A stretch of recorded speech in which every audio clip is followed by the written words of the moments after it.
બાજી પુરાવાળા રતનભાઈ વાઘાણી આપણી વચ્ચે છે. ખૂબ સરસ મજાની સેવા આપે છે. ભાગડી અને મોમેન્ટોથી સ્વાગત.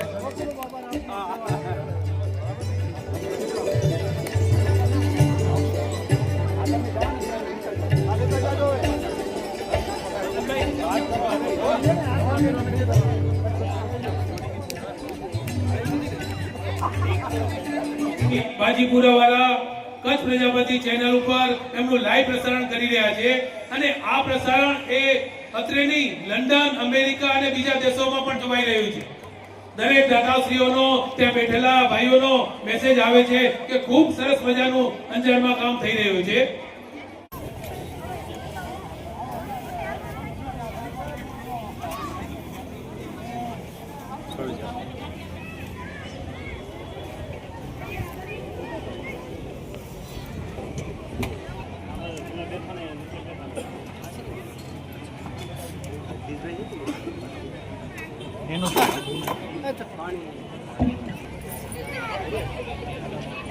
વિનંતી કરી સમાજ ભવન નિર્માણ સમિતિના સભ્યો અને મહેશભાઈ ઓઝાને કે સ્વામીજીનું સન્માન કરે.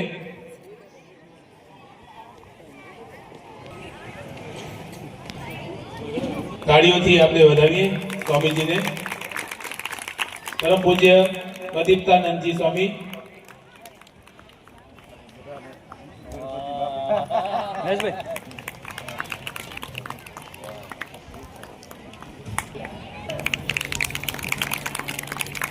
પૂજ્ય પ્રદીપ્તાનંદજીની સાથે ભગવાનની ઈશ્વરનો કોઈ સંકેત હોય એવી રીતે અમરકંટકથી પૂજ્ય સુબોધ મુનિજી છે, એમનો પણ આપણને લાભ જે છે મળ્યો છે. પૂજ્ય સુબોધ મુનિજી બાબા કલ્યાણદાસજીના શિષ્ય છે. કલ્યાણ સેવાશ્રમ અમરકંટકમાં એમનો મોટો આશ્રમ છે. વનવાસી ક્ષેત્રની અંદર સેવાનું બહુ જ મોટું કામ એ કલ્યાણ સેવાશ્રમ દ્વારા થાય છે. પૂજ્ય સુબોધ મુનિજી બંગાળના છે. વિચરણ કરતા કરતા આપણા સમાજને લાભ આપવા માટે આજે અહીંયા જે છે આપણી સાથે છે. શ્રી વિદ્યાના ઉપાસક છે. એટલે લક્ષ્મીજી છે એ એમની કૃપા જે છે એમના ભક્તો ઉપર સહજ રહેતી હોય છે.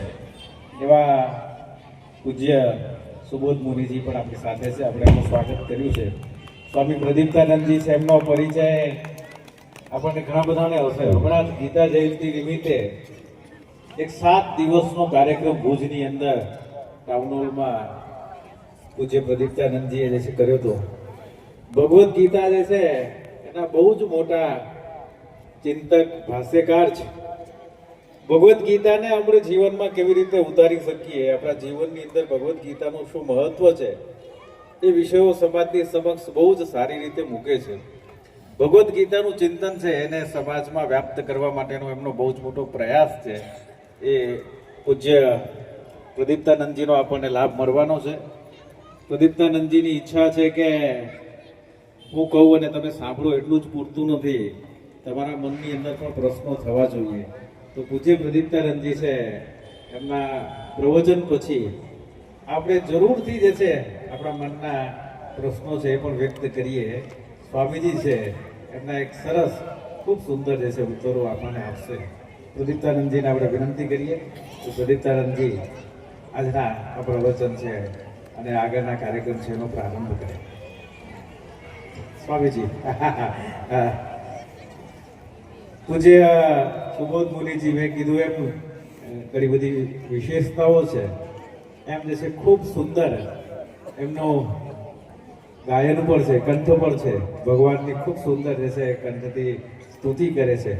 પહેલા જે છે પૂજ્ય સુબોધ મુનિજી છે એમનું કીર્તન, ભજન જે છે સાંભળીને પછી પ્રદીપ્તાનંદજી છે એમની વાણીનો આપણે લાભ લેશું. પૂજ્ય સુબોધ મુનિજી.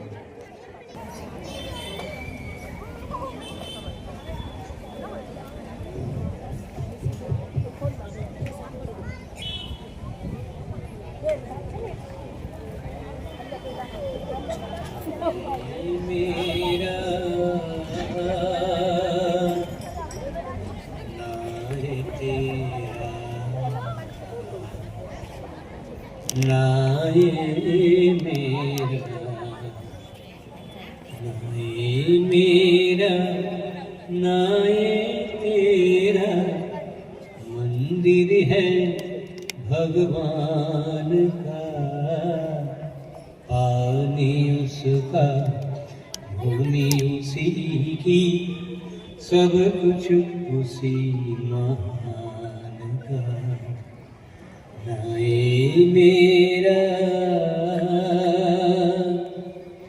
नाए तेरा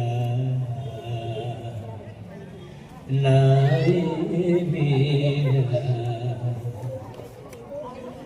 हम सब खेल खिलौने सीखे खेल रहा करतार रे खेल रहा करतार रे सब में उसकी ज्योति चमके सब में उसी का प्यार रे सब में उसी का प्यार रे मन मंदिर में दर्शन कर ले भूल प्राणों के प्राण का पानी उसका भूमि उसी की सब कुछ उसी महान का नाए मेरा नाए तेरा नाए मेरा तीर्थ जाए मंदिर जाए अनगिन देव मनाए अनगिन देव मनाए रे दीन रूप में राम है सामने देख के नयन फिराए रे देख के नयन फिराए रे मन की आंखें खुल जाए तो क्या करना हमें ध्यान का पानी उसका भूमि उसी की सब कुछ उसी महान का नाए मेरा नाए तेरा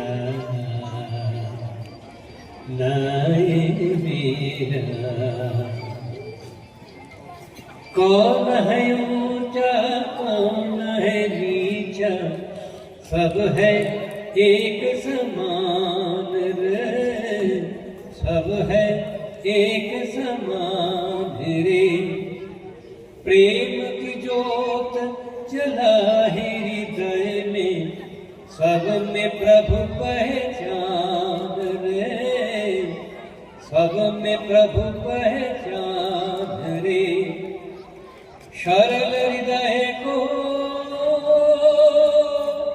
शरण में रखे हरि भोले नादान का पानी उसका भूमि उसी की सब कुछ उसी महान का नाए मेरा नाए तेरा मंदिर है भगवान का पानी उसका भूमि उसी की सब कुछ उसी महान का सब कुछ उसी महान का सब कुछ उसी महान का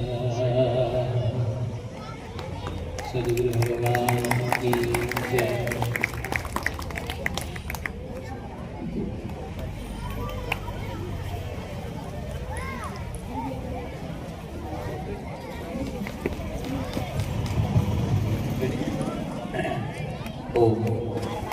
ओम हरिओम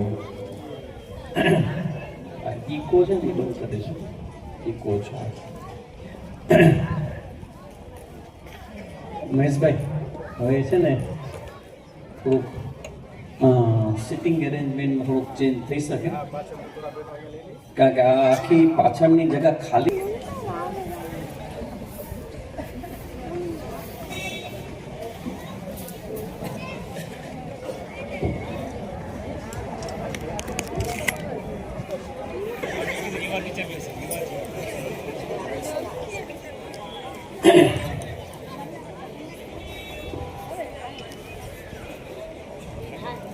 બેઠો.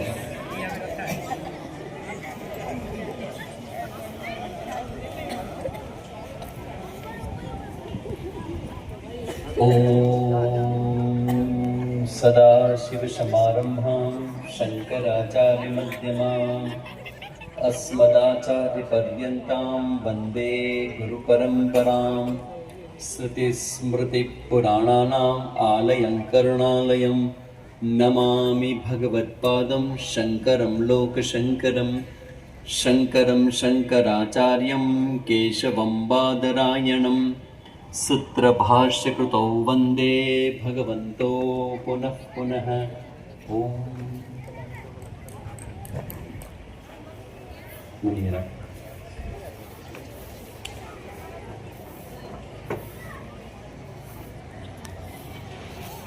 ॐ सहनाववतु सहनो भुनक्तु सह वीर्यं करवावहै तेजस्विनावधीतमस्तु मा विद्विषावहै. ॐ शान्ति शान्ति शान्तिः. તમારા બધા સાથે કંઈક વાત કરવાનું શરૂ કરવું એ પહેલાં આજે તમારા પ્રજાપતિ સમાજ ભવન અંજાર એનું ઓપનિંગ એક ખુલ્લું મૂકવામાં આવ્યું છે. તો સાધુ સંતો આવે એ તો બહુ સારું જ કહેવાય, પણ સૌથી સારું એ છે કે થોડું નામ કીર્તન પણ થવું જોઈએ ભગવાન. એટલે હું એક ધૂન બોલાવું છું, પાછળથી તમે બધા ઝીલજો. ગોવિંદ બોલો હરિ ગોપાલ બોલો.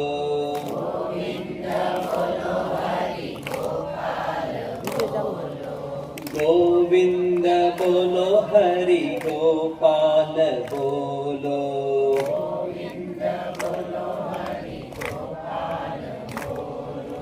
રાધા રમણ હરિ ગોવિંદ બોલો.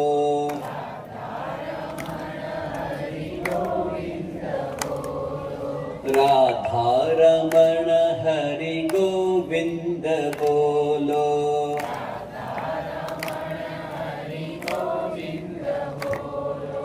ગોવિંદ બોલો. ગોવિંદ બોલો હરિ ગોપાલ બોલો.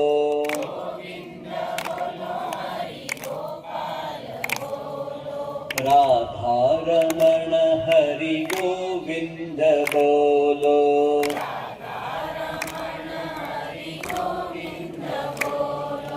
રાધા રમણ હરિ ગોવિંદ બોલો.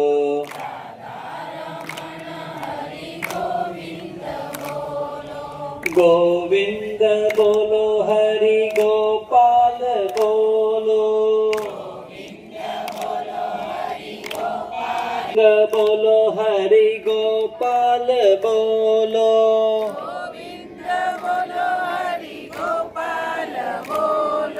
રાધા રમણ હરિ ગોવિંદ બોલો.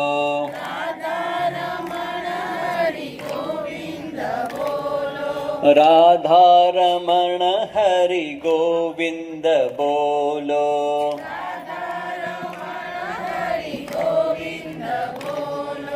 ગોવિંદ બોલો હરિ ગોપાલ બોલો.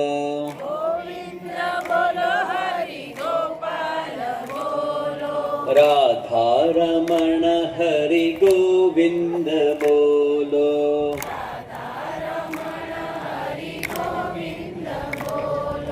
રાધા રમણ હરિ ગોવિંદ બોલો.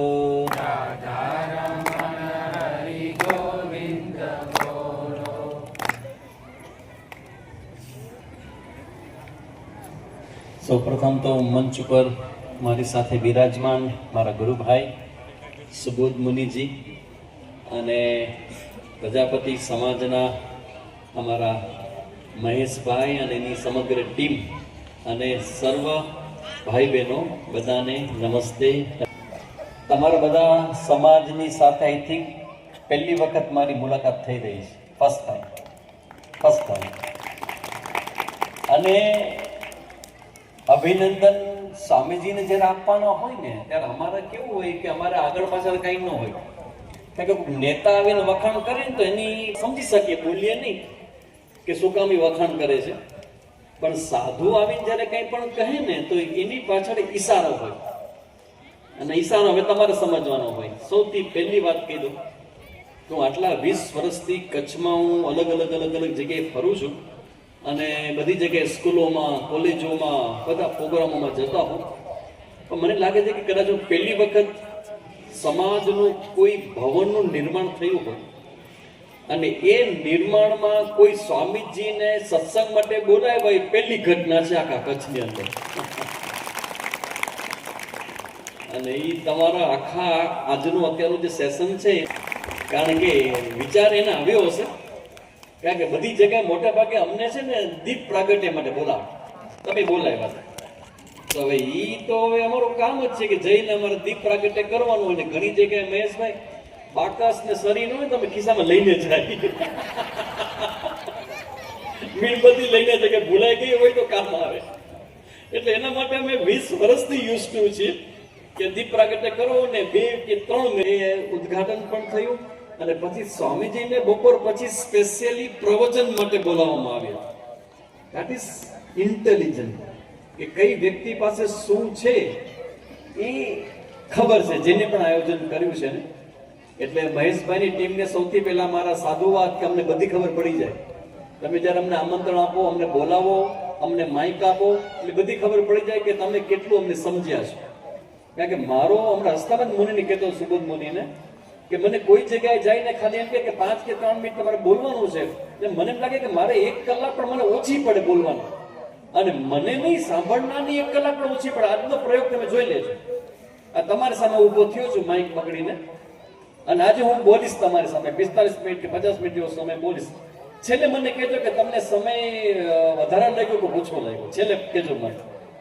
તો કચ્છમાં 20 વર્ષથી ફરતો અને બધાને ખ્યાલ હોય કે સ્વામીજી સરસ મજાની વાત કરી શકે છે, તો પછી આ મારા જ્ઞાનનો અને મારી શક્તિનો લાભ લોકો લેતા કેમ નથી, એનો જવાબ મને આજ સુધી મળ્યો નથી.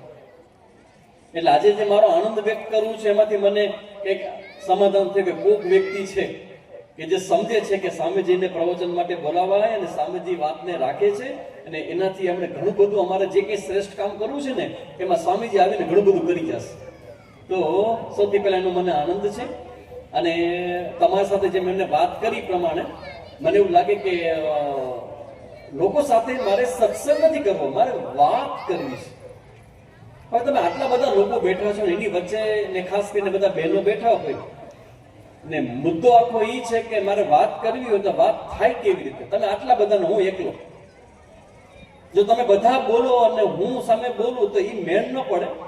એટલે મારે એક કોમ્યુનિકેશન કરવું છે. જે મહેશભાઈ મુદ્દો મૂક્યો કે આજે આ પ્રજાપતિ સમાજ જે છે અંજારનો, એની સામે એક વાત મૂકું છું કે એવું થઈ શકે કે જ્યારે મારી પ્રવચન પૂરું થાય પછી તમને તમારા જીવનમાં ઘણા બધા પ્રશ્નો છે, પછી મને સાંભળશો એમાંથી તમને કંઈક પ્રશ્ન થશે, અથવા કોકના જીવનમાં તમને પ્રશ્ન થયા હોય, અથવા તમને ભવિષ્યની કોઈ ચિંતા દેખાતી હોય, તો તમે માઇક પકડીને જાહેરમાં મને પ્રશ્ન જો કરી શકતા હો તો મારે ફરીથી આ તમારા સમાજને સ્પેશિયલ અભિનંદન હું ત્યારે આપીશ જ્યારે તમારા સમાજમાંથી મને પ્રશ્ન આવશે. એક મારું વાક્ય છે, અમારે એક ભાઈ બોલતા, અમારા શ્યામભાઈ ઠાકર, પોરબંદર રમેશભાઈ વજાના શિષ્ય, એ એવું વાક્ય બોલતા કે પ્રશ્ન કરશો ને તો કૃષ્ણ મળશે.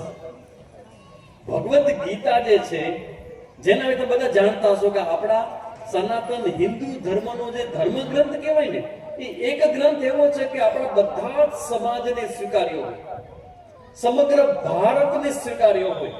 માત્ર ભારતને નહીં, વિદેશમાં વસતા વિદેશના લોકોને પણ ભગવદ્ ગીતા એટ્રેક્ટ કરે એવો જબરજસ્ત ગ્રંથ છે ભગવદ્ ગીતા. અને હમણાં મોટી ઘટના ઘટી, કોઈને ખ્યાલ હોય તો, હમણાં રશિયાના એ લોકોના રાષ્ટ્રપતિ પુતિન આવ્યા હતા ભારત. હવે એક મિત્ર બીજા મિત્રના ઘરે જ આવે ને, તો એક મિત્ર જેના ઘરે આવ્યો હોય ને, એ પેલા મિત્રને ગિફ્ટ આપે. કે ગિફ્ટમાં શું આપે તો કે એ પોતે જેને બેસ્ટ અને શ્રેષ્ઠ માનતા હોય ને, પોતાના જે હૃદયની તુલ્ય માનતા હોય ને, કારણ કે મિત્રને ગિફ્ટ આપી હોય ને તો એ હૃદય જ આપે. તો આપણા માનનીય અને યશસ્વી વડાપ્રધાન નરેન્દ્રભાઈ મોદીએ એ પુતિનને ગિફ્ટમાં ભગવદ્ ગીતા ગિફ્ટ આપી. તો એનો મતલબ એમ થયો કે આપણી ભગવદ્ ગીતા જેટલા આપણા માટે પવિત્ર અને શ્રેષ્ઠ છે, તો આપણી ભાવના અને સમજનારા વ્યક્તિ અત્યારે ભારતના સર્વશ્રેષ્ઠ પદ ઉપર બેઠા છે, આપણી ભાવનાઓને સમજી શકે છે. હા, ક્યાંથી આવે છે અવાજ? બધા તો બધું ઇકો આવે છે, વધારે કીધું ઇકો ના હોવો જોઈએ. ક્યાંથી આવે છે? બીજું કોઈ માઇક છે બાજુ?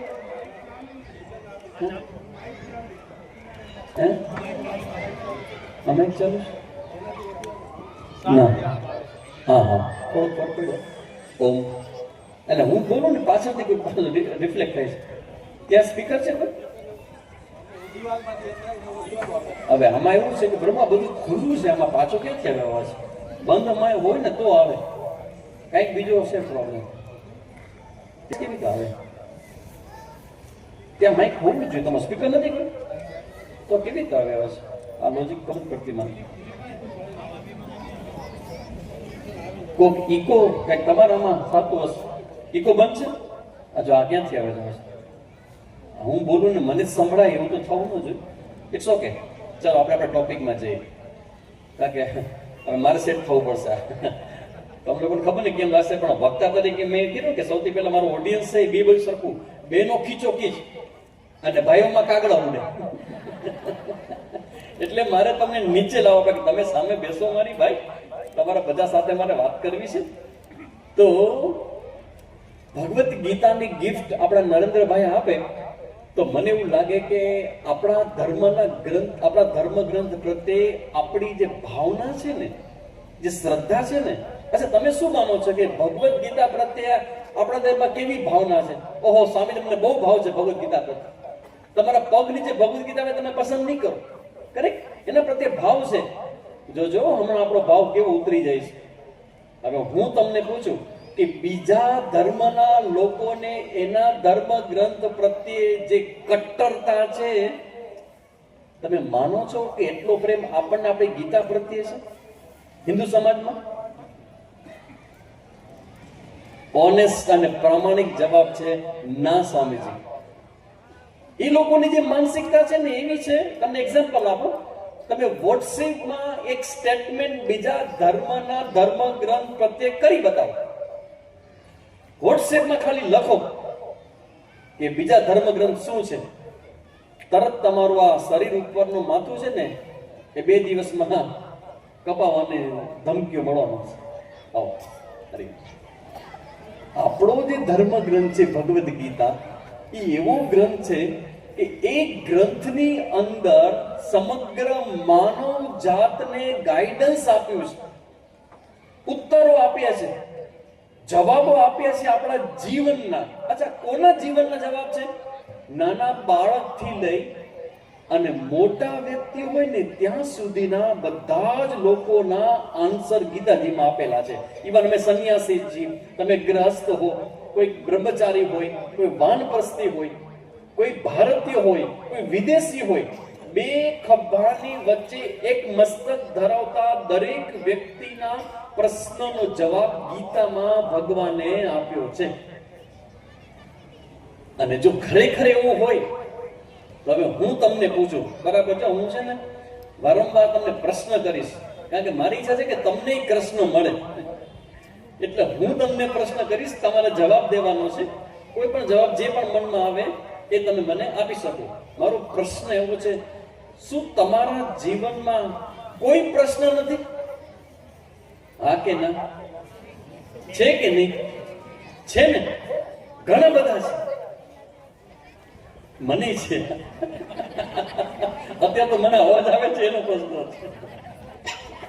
દરેકના જીવનમાં કોઈ પ્રશ્ન તો હોય ને. પ્રશ્ન કોને ન હોય? દરેકના જીવનમાં પ્રશ્ન હોય. તો જવાબ જે તમારા મનમાં હોય, હા સ્વામીજી પ્રશ્ન અમને જ છે, તો જો હું એમ કહેતો હોઉં કે ભગવદ્ ગીતામાં બધા જ પ્રશ્નોનો જવાબ છે, તો તમારી અંદર આવતા પ્રશ્નોનો જવાબ પણ ભગવદ્ ગીતામાં હોવો જોઈએ. અને છે જેમ કે હું તમને કહું કે ભગવદ્ ગીતામાં કેટલા અધ્યાય છે કોઈને ખબર છે? છોકરાઓ, હા, બાળકોને યસ, 18 અધ્યાય. Okay, good. ચાલો બીજો ક્વેશ્ચન. અચ્છા, 18 અધ્યાય અને શ્લોકની સંખ્યા ટોટલ ભગવદ્ ગીતામાં કેટલી છે? તમને આવડે છે? બે જણાના ઉભા રહેજો. ઓ અરે વાહ ભાઈ, પ્રજાપતિ સમાજની છોકરીઓને ખબર છે 700 શ્લોક ભગવદ્ ગીતામાં છે. 700 શ્લોક. Good answer, good. ચાલો પછીનો પ્રશ્ન તમે ગોતજો હવે કે 700 માંથી કેટલા શ્લોક ભગવાન બોલ્યા છે, કેટલા અર્જુન બોલ્યા છે, કેટલા ધૃતરાષ્ટ્ર બોલ્યા છે અને કેટલા સંજય બોલ્યા છે એ ગોતી કાઢજો. ગૂગલ દેવકી જોઈ લો. મહારાજ ગૂગલ આટલો બધો પ્રખ્યાત દેવ છે કે જે પ્રશ્ન થાય ગૂગલમ શરણમ ગચ્છામિ. કરજો ગૂગલ, મને વાંધો નથી.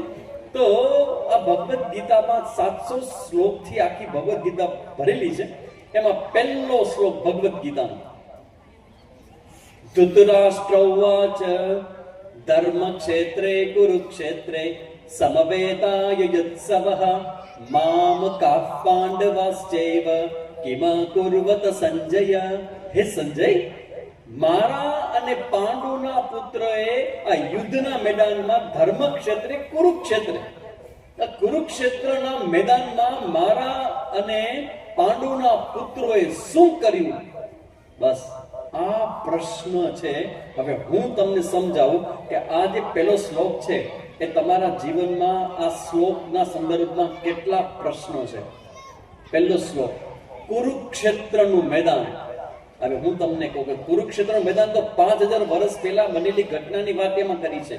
પણ આજે હું કહું કે જેટલા ભાઈઓ અને બહેનો બેઠેલા છે એ દરેકનું મન છે ને એ કુરુક્ષેત્રનું મેદાન છે. અને એ કુરુક્ષેત્રના મેદાનમાં જેમ કે 5 પાંડવો અને 100 કૌરવો. એટલે પાંડવો એટલે સદબુદ્ધિ અને કૌરવો એટલે દુર્બુદ્ધિ. આપણા મનમાં સદવિચાર અને દુર્વિચાર નું યુદ્ધ ચાલે છે કે નહીં?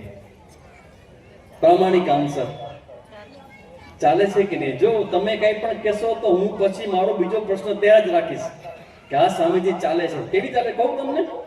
હું છે ને શાળા અને કોલેજોમાં જાઉં ને તો હું છોકરા છોકરીને અમુક પ્રશ્ન કરું, યુવાનો હોય ને એને, અને એ તમને કરું. હવે તમને ખબર પડશે કે આપણા મનમાં મહાભારતનું યુદ્ધ જે આટલા વર્ષો પહેલા થઈ ગયું ને એ હજી ચાલે છે.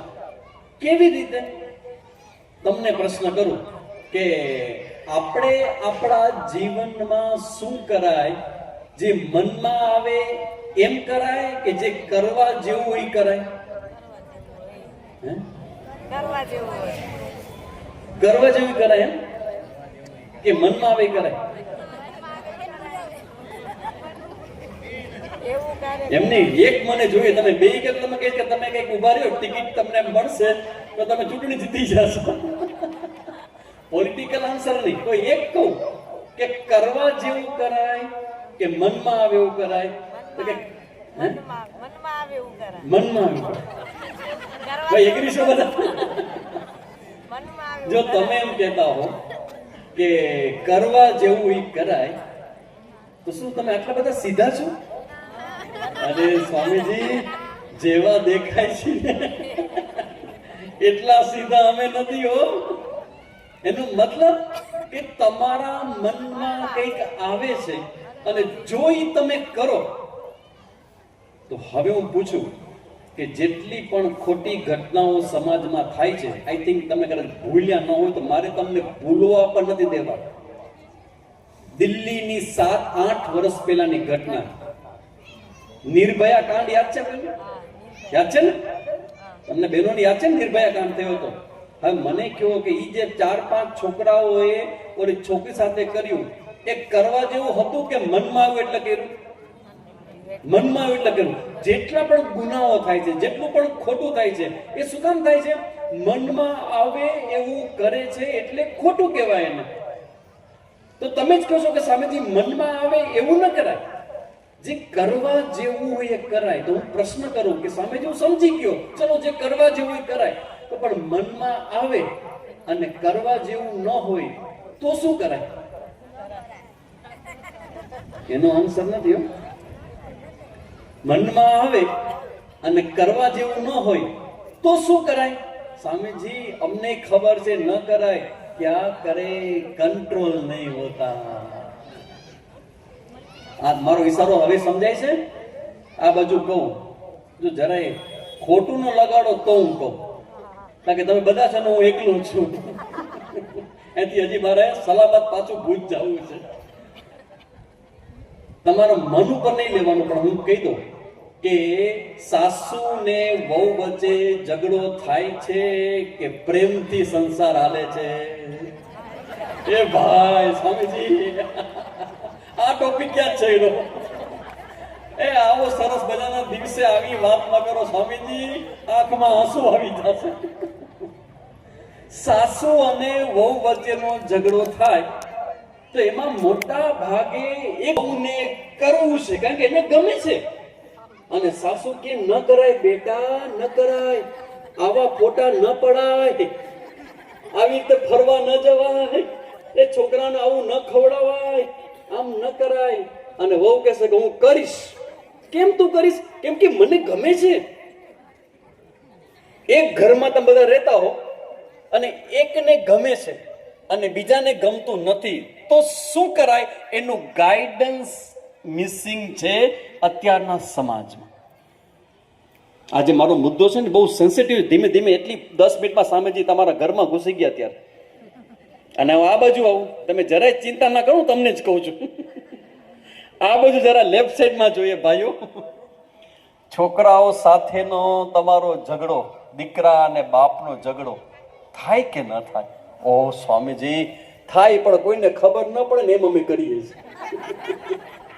ગામ ગધેડો થાય, બધાના ઘરમાં થાય છે.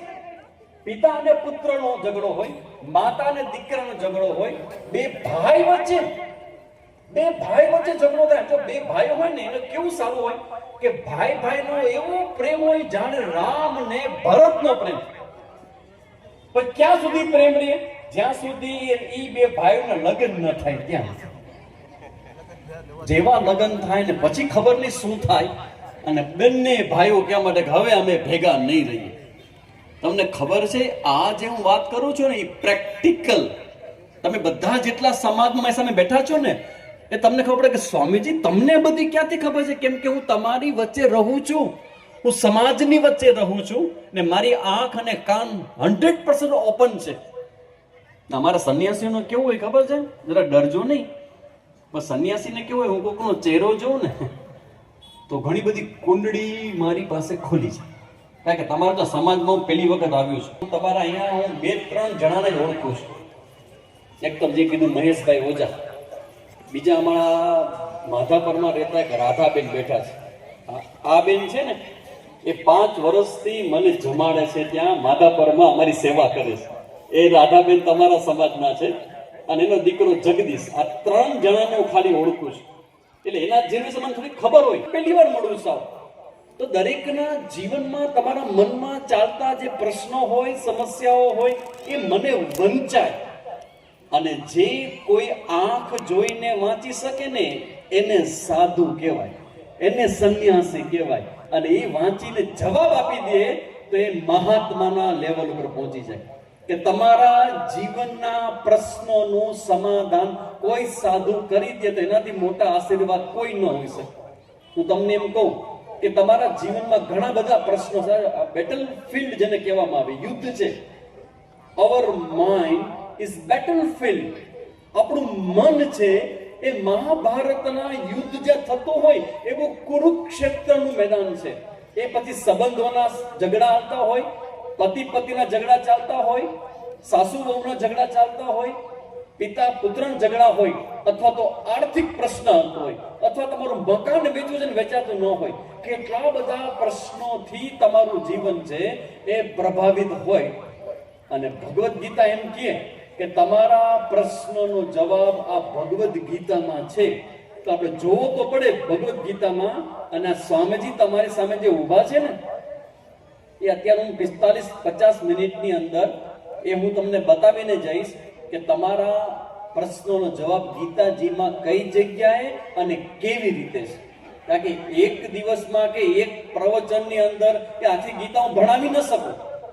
હું 20 વર્ષથી કચ્છમાં ભગવદ્ ગીતા ભણાવું છું માધાપરની અંદર. અમારો આશ્રમ માધાપરમાં છે અને શરૂઆતના છેલ્લા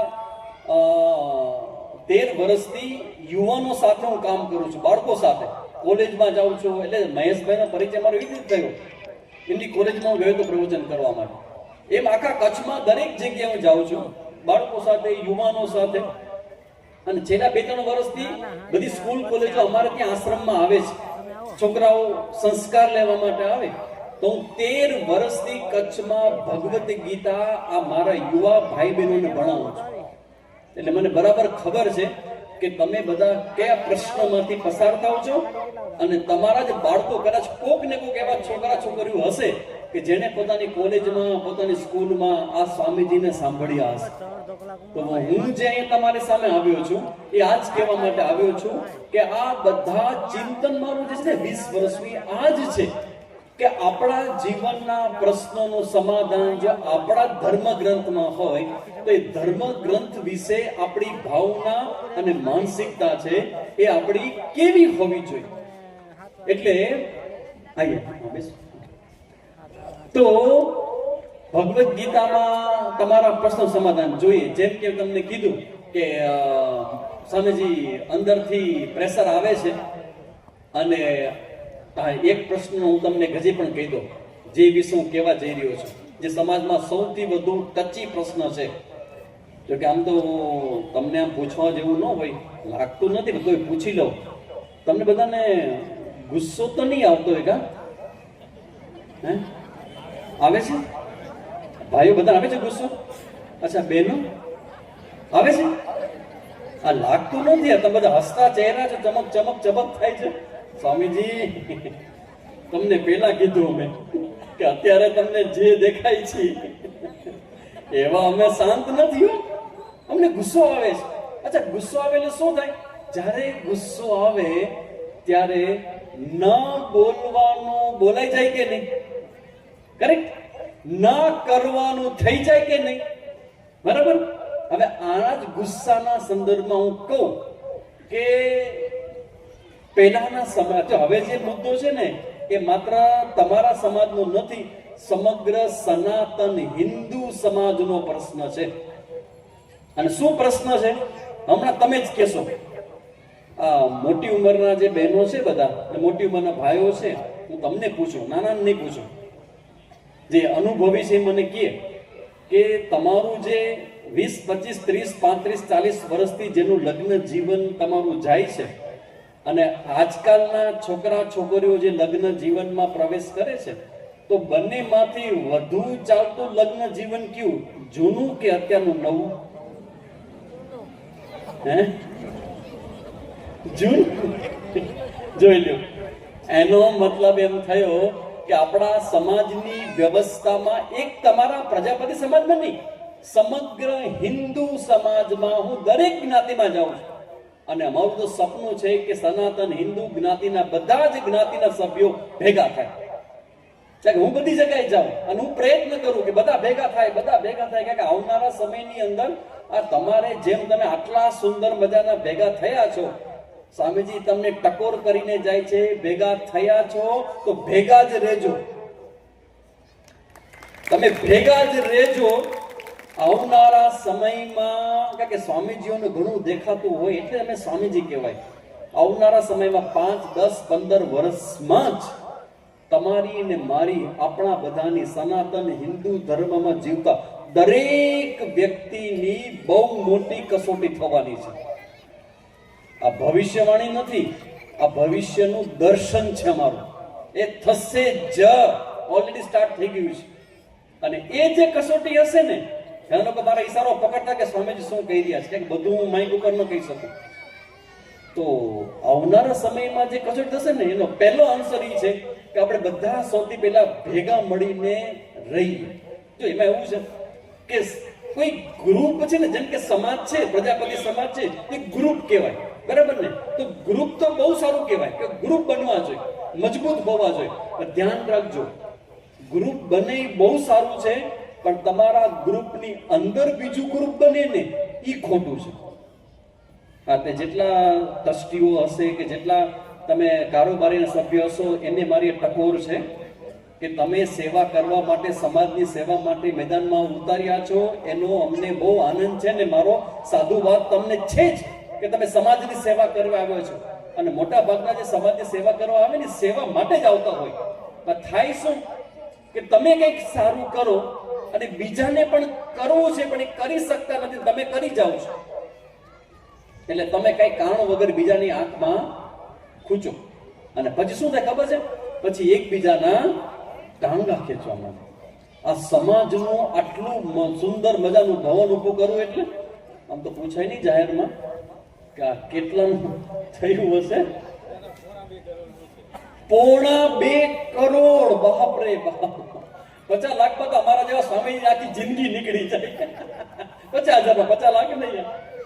તો કહેવાનો મતલબ કે આવડું મોટું આયોજન કરવા માટે કેટલા બધા લોકોનું આમાં કમિટમેન્ટ છે. હવે આટલું બધું ભેગું થાય અને જો અંદરો અંદર તમારે એકબીજાના ટાંગા ખેંચાય કે જે લડાઈ થાય ને, તો એનો સૌથી મોટો ડેમેજ છે ને એ સનાતન હિન્દુ સમાજને થશે. એટલે પ્રજાપતિ સમાજને મારી આ ટકોર છે. આનંદ છે કે તમે બધા ભેગા થયા છો, એના વગર ન થયા. ભેગા થયા છો, કોન્ટ્રીબ્યુશન થયું છે. દરેક વ્યક્તિએ આ સમાજના યજ્ઞમાં પોતપોતાના તરફથી તમે દાન આપ્યું છે. પણ ધ્યાન રાખજો, આ જે ભવન છે ને એમાં ભેગા તમે થયા છો ને, તો તમારા પછી જે નાના નાના પેઢીના બાળકો છે ને, એ બાળકોનું ભવિષ્ય આ ભવનથી જોડાયેલું છે. એટલે તમારે બધાએ ભેગું રહેવું બહુ જરૂરી છે. અને એ ઉપરાંત બધા જ હિન્દુ સમાજના જેટલા પણ જ્ઞાતિઓ છે ને, એ દરેક જ્ઞાતિ સ્ટ્રોંગ બની રહી છે. પછી લુહાણા સમાજ હોય કે બ્રહ્મ સમાજ હોય, સોની સમાજ હોય કે વાલ્મીકી સમાજ હોય, બધા સમાજો અત્યારે સ્ટ્રોંગ બની રહ્યા છે. ભૂલ અને પ્રોબ્લેમ ક્યાં અમને દેખાય છે કે જે સમાજ સ્ટ્રોંગ બને ને, એ બીજા સમાજ સાથે હાથ મિલાવીને સ્ટેજ ઉપર ઊભા નથી થતા. એટલે એક સમાજ બીજા સમાજથી જોડાવાનું જે કામ છે ને, એ મારા ભારતને મજબૂત કરશે. કારણ કે ભારતની ચિંતા અમારા જેવા સંન્યાસીઓએ કરવી એ સંન્યાસીનો સ્વધર્મ છે. ભગવદ્ ગીતામાં ભગવાન કહે, સ્વધર્મે નિધનમ શ્રેયઃ પરધર્મો ભયાવહ. આપણે આપણા ધર્મો સંભાળવા કર્મનો મર્મ લેવો વિચારી નરસિંહ મહેતા ગાય કે આપણા જે સ્વધર્મ છે ને એનું આપણે પાલન કરીએ. એનું પાલન કેવી રીતે કરશું? જેમ તમને કીધું કે તમારા માટે છે ને, મારા માટે પણ છે. જેમ કે મેં તમને કીધું કે તમારા સ્વધર્મનું પાલન તમારે કરવું જોઈએ. સ્વધર્મ એટલે શું? તમારો રોલ, તમારી ભૂમિકા. આ સમાજની અંદર આપણે દરેક ક્ષેત્રમાં આપણી ભૂમિકાઓ નિભાવવાની છે. તમે પતિ તરીકે હો, તમે પત્ની તરીકે હો, તમે દીકરા તરીકે હો, તમે દીકરાની પત્ની એટલે પુત્ર વધુ તરીકે હો, તો તમારો પોતાની સ્ક્રિપ્ટ હોય, તમારો રોલ હોય, તમારી ભૂમિકા હોય. તો જે ભૂમિકા જેવી હોય ને એવી એની પાલન કરવું જોઈએ. જેમ કે હું તમને કહું, એક્ઝામ્પલ આપું કે કોઈ છોકરી હોય, કોલેજમાં ભણતી હોય, તો એ અલગ હોય, પોતાના જીવનમાં સ્વતંત્ર હોય, ગમે ત્યારે ઉઠે, ગમે ત્યારે સૂવે, ગમે તો મોબાઈલ જો બધું હાલે. પણ જો એ છોકરીની સગાઈ થાય અને લગ્ન થાય અને કોકના ઘરની પુત્રવધુ બનીને કોકના ઘરે જાય, તો એને ઉઠવાનું કેટલા વાગે હોય? સાસરામાં જગ્યા પછી કોઈ બોલી નહીં શકે. 5 વાગે. એ બેન, આ યુવાન દીકરીઓને ધ્યાનમાં રાખીને બોલજો, 5 વાગે. અડધી નિંદર થયું બિચારી. ઉઠવાનો નિયમ એવો છે કે કમસે કમ તમારા સાસુમાં અને સસરા ઉઠે ને એ પેલા ઘરની લક્ષ્મીએ ઉઠી જવું જોઈએ. રાઈટ? સાચું છે? સ્વીકાર્ય છે? અરે સ્વામીજી, આ તમે બોલો છો પણ ક્યાં તમે ચાલુ કર્યું? કારણ કે હું તમને જવાબ દેવા આવ્યો છું. તમારા પ્રશ્નોનો જવાબ હું આપતો નથી, એ ભગવદ્ ગીતામાં છે. સ્વધર્મે નિધનમ શ્રેયઃ. તમારો ધર્મનું પાલન કરવું. તો દીકરીને ફ્રીડમ હોય એની મમ્મી ના કરે, પણ એ દીકરી જ્યારે સાસરે આવે તો પછી પુત્રવધુ બને, કોકના ઘરની લક્ષ્મી બને, અને 8 વાગે ને 9 વાગે જગો તપ સવેરા સૂર્યવંશી, સૂર્ય ઉગે પછી ઉઠે અને સાસુમાં એના માટે ચા બનાવીને રેડી રાખે, તો આ ઉલટી ગંગા હોય ને તો એ ઘરમાં લક્ષ્મી નહીં ટકે. એ ઘરમાં લક્ષ્મી નહીં ટકે. જે ઘરની લક્ષ્મી આટલી મોડી ઉઠે ત્યાંથી શરૂ થાય અને એ પછી એ પોતાના કે દિનચર્યાની અંદર હું એમ કહું કે એક બીજો પ્રશ્ન મેં બહુ મોટો જોયો. તમે સમાજ ભેગો થયો છે એટલે આ જે જવાબ તમને આપું છું ને એ સમગ્ર બધા સમાજોમાં મેં જોયું છે. તમે મને કહેજો કે આમાં કેટલું સાચું ને કેટલું ખોટું. આ લગ્ન જીવનમાં જે સ્વધર્મની વાત છે ને એમાં પુત્રવધુના જે સ્વધર્મ હોય ને મને લાગે છે એમાં ઘણું બધું મિસઅન્ડરસ્ટેન્ડિંગ છે. કેવી રીતે મિસઅન્ડરસ્ટેન્ડિંગ છે કે છોકરી પોતાના ઘરમાં રહેતી હોય એ ભણે ગણે એનો આપણને આનંદ છે. દરેક છોકરીઓ ભણે છે અત્યારે અને પછી એના મમ્મી સાથેનો સંબંધો બહુ સારા હોય અને પછી જ્યારે સાસરે જાય ને ત્યારે એક મોટી ભૂલ એ થાય. આ મને એટલા માટે ખબર પડે કે મારી પાસે ઘણા કેસ આવે ભાઈ. આ જેમ કોર્ટમાં કેસ આવે ને એમ મારી પાસે આવે કે સ્વામીજી આવો પ્રોબ્લેમ છે, હવે અમે શું કરીએ, આવો પ્રોબ્લેમ. એમ વારંવાર ઘણા બધા કેસ જોયા પછી મને કોમન વસ્તુ નીકળી કે આને કારણે ઘરમાં બધા મોટા મોટા પ્રોબ્લેમ ઊભા થાય. જેમ કે પુત્રવધુ આવે અને નવી નવી ઘરમાં વહુ તરીકે આવે અને એ ઘરમાં સેટિંગ થવાનો સમય લાગે ને, દરેક જગ્યાએ સેટ સમય લાગે.